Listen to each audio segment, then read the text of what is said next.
Good day everyone, welcome back to eSchool Cambodia, and today we have a new book, new topic, which is all about academic writing in English. So if you have reached this level, congratulations. So we're going to start with our lesson 1.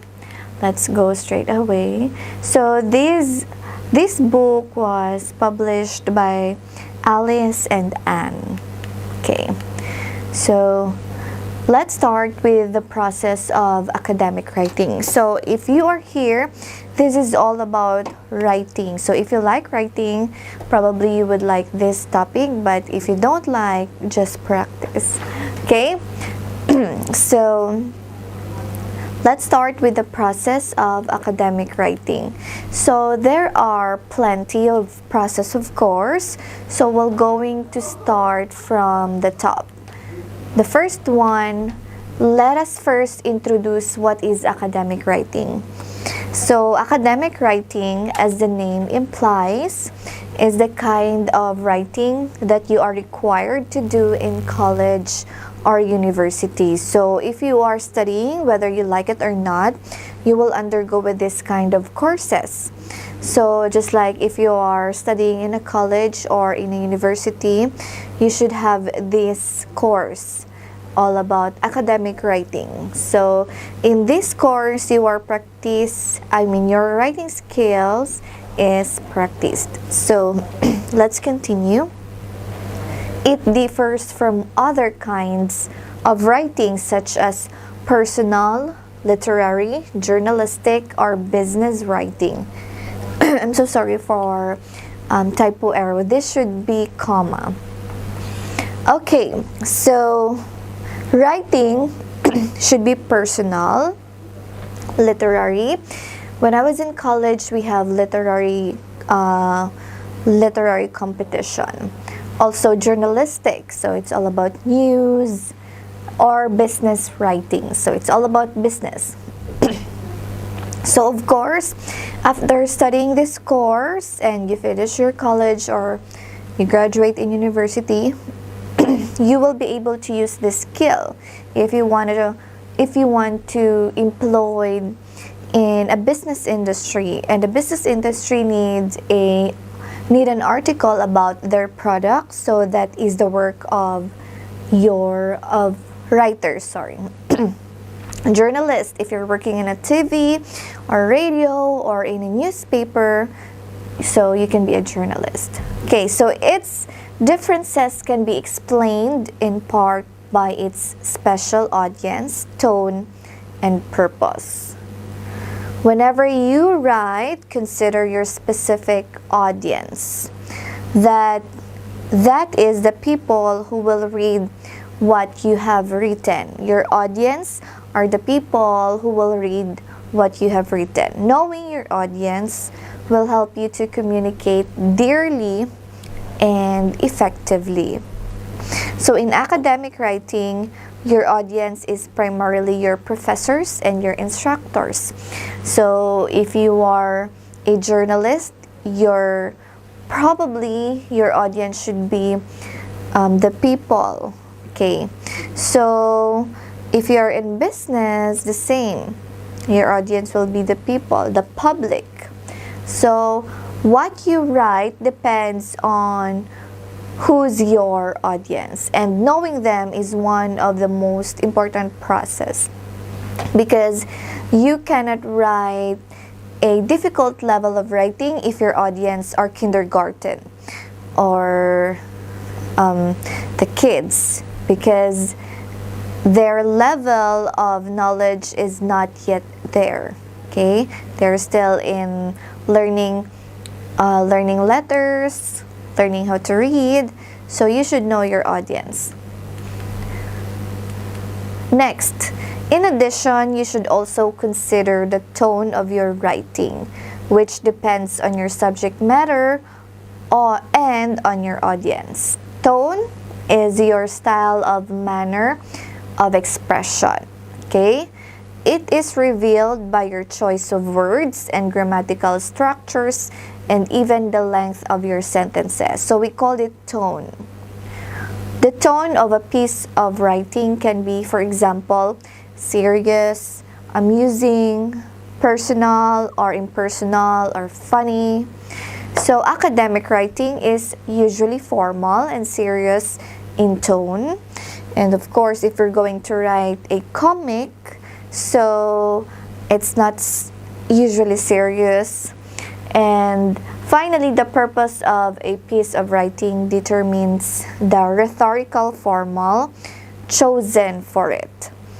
A persuasive essay will be organized in one way and an expository essay in another way. So you will learn, I assume that you already know about persuasive and expository.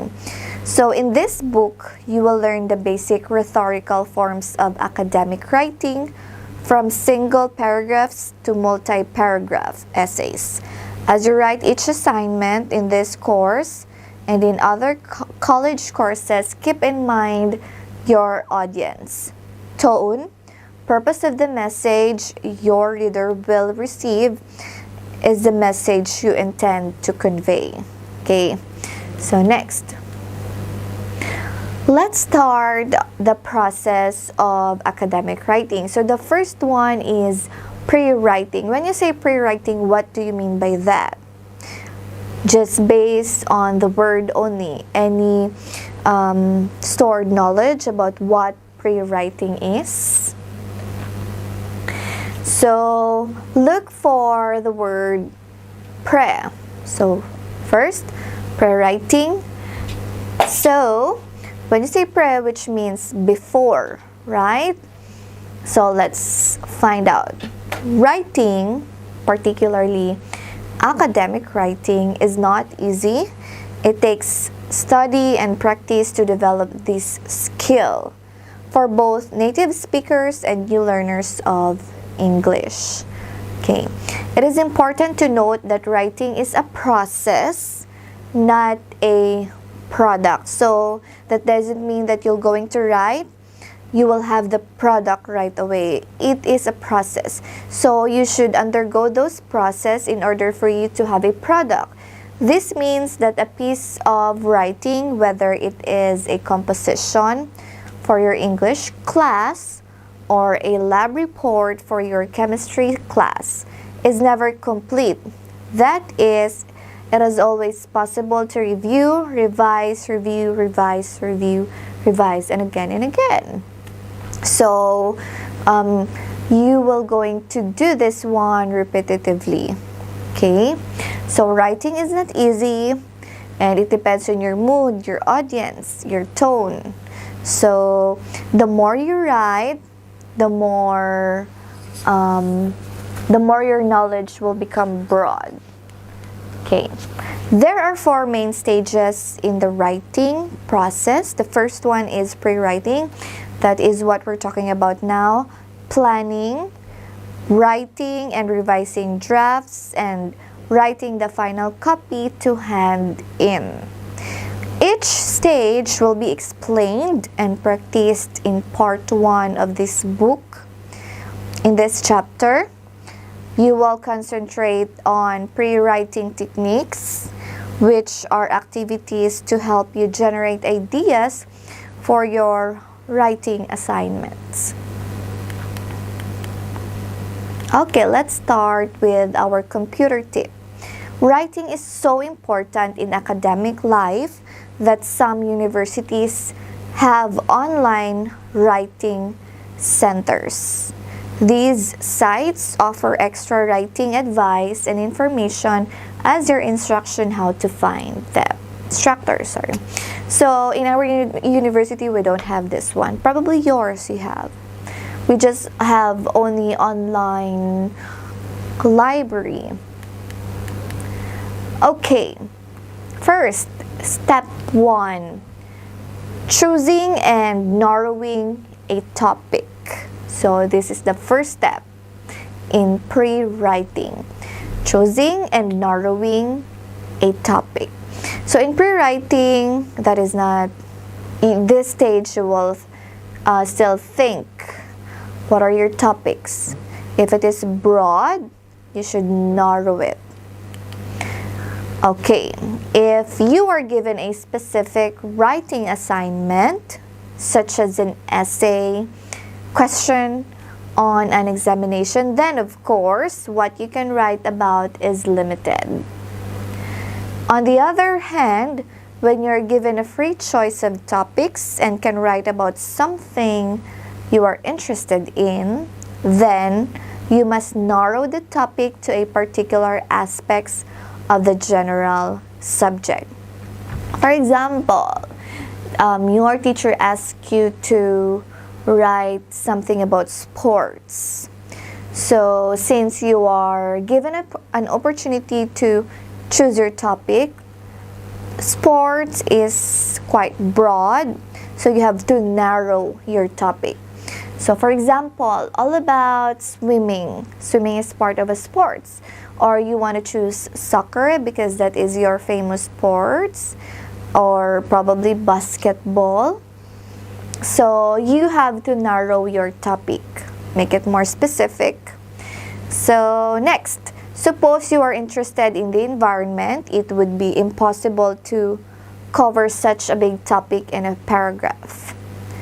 You would have to narrow the topic to perhaps example here, environmental pollution. So this is an example of environment. So environment is very broad. So you should narrow your topic so you can choose environmental pollution. So it's easier. Okay, so where are we now? If that is your interest, if not, you can choose like recycling, 3 R's, up to you. Environmental pollution, however, is still too broad a topic for a paragraph, so you might even further narrow the topic to a type of environmental pollution such as pollution of the oceans or air pollution. Okay, so however, writing about ocean pollution is still too broad because it would include pollution by oil, chemicals, sewage, and garbage. So there are lots of pollution, so you have to choose. You have to narrow more. Therefore, you might decide to write about oil as a source of ocean pollution. Finally, you might make this topic even narrower by writing only about the effects of oil spills on sea life. The point is, you must narrow the subject of your paragraph to a specific focus so that you can write it about clearly and completely. Okay, so